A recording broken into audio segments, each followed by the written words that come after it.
10,045,000 በዶላር ነው። አንዴ ልድገሙ። 10,045,000 ዶላር የሚያወጣ 28.7 ግራም ዲያመንድ ሐዋርያው እስራኤል ዳንሳ እንዴት እንዳጭበረበረ ልነግራችሁ ነው ዛሬ። ይህ ሰው አቶ ቂጤሳ አበራ ይባላል። ዲያመንድነቱም ግራሙም የተረጋገጠ 28.7 ግራም ዲያመንድ ሊሸጥ ከጋምቤላ አዲስ አበባ ይዞ ይመጣል። በደላሎች የውጭ ሀገር ሰዎች የኤምባሲ ሰዎች ይመስሉኛል። ዲያመንድነቱንና ግራሙን ካረጋገጡ በኋላ 10,045,000 ዶላር ሊገዙት ይስማማሉ። ሰዎቹ እጃቸው ላይ የነበረው በዶላር ስለነበር በዶላር ብሩን እንስጥህ ሲሉት እሱ ደግሞ በኢትዮጵያ ብር እንጂ አልፈልግም በዶላር ይላቸዋል።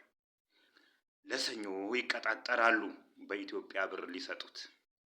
በዕለተ እሑድ ዲያመንዷን ይዞ ሐዋርያው እስራኤል ዳንሳ ጋር ይሄዳል። ምንነቱን ለእስራኤል ዳንሳ ከነገረው በኋላ ጸልይልኝ ይለዋል። ሁላችሁም ተንበርክካችሁ ጸልዩ ይላቸዋል። ሁላችንም ተንበርክከን ከጸለይን በኋላ ብድግ ስንል እስራኤል ዳንሳ መሬት ላይ ይፈልጋል ይላል። ምንድነው ስለው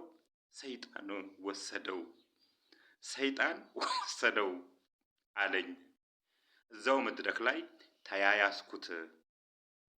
ጋርዶቹ አፋፍሰው ገስት ሃውስ ወስደውኝ ለሳምንት አቆዩኝ።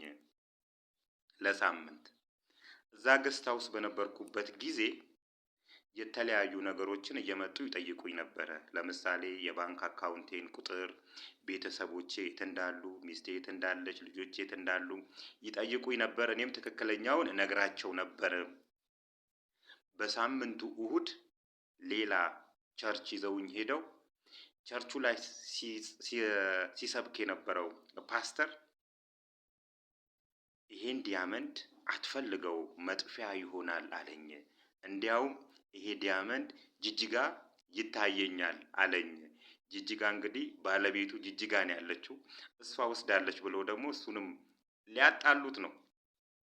ይህ ከኢሳት ቴሌቪዥን የወንጀል ምርመራ ፕሮግራም ላይ ያገኘነው ነው። በእርግጥ ከዚህ በፊት እኔም ነግሬያችሁ ነበር።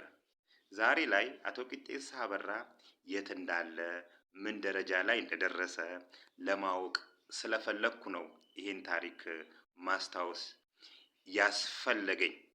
የምታውቁ ሰዎች፣ ያለበት ቦታን የምታውቁ ሰዎች፣ ምን ደረጃ ላይ እንደደረሰ የምታውቁ ሰዎች ካላችሁ ብትነግሩን መልካም ነው ብለን ነው